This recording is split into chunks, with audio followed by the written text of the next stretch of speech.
Sometimes people ask me, are food trailers or food trucks a good investment, okay? At the end of the day, it comes down to what you actually buy, okay? Unfortunately, like all industries, in this industry, there's a lot of backyarders in the game. For example, okay, I quite regularly have customers telling me of random people trying to, that might have built one food trailer trying to meet them in a car park. Not the sort of person that you want to actually buy from, okay?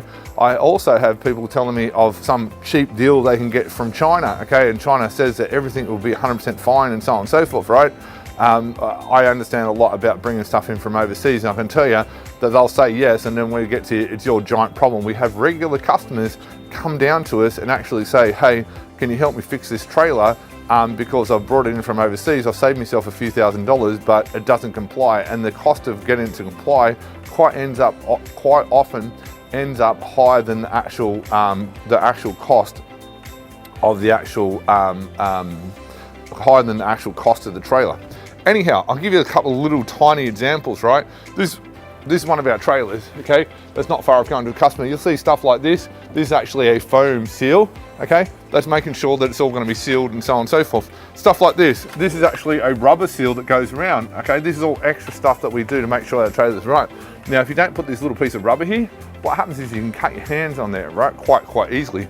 There's still sharp parts and so on and so forth, okay? Now, if you look on the other side, and we'll come around here for a minute, we'll do extra things depending on the trailer. We'll do extra things like this stainless steel on the door, okay?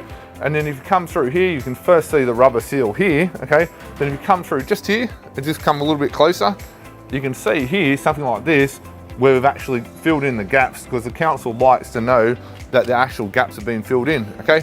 Then if you come around here as well, you'll see we've got real proper taps, okay? Not cheap, flimsy Chinese taps that are actually a plastic and like a sort of makeshift hot water system. We've also got tanks underneath and so on, so proper drop down legs, right? So it's like anything. If you invest in the right thing, then it's a good investment. But if you invest in the wrong thing, then it can be a really, really bad investment. We probably get half a dozen to a dozen customers per month coming back to us and saying, Matt, we got this thing, we bought it secondhand, we bought it elsewhere, we've got major problems with it. That's why we give you the no questions 12 months warranty. So if there is any issues, we'll sort it out for you straight away. Hopefully that helps you understand if a food trailer is a good investment or not for you.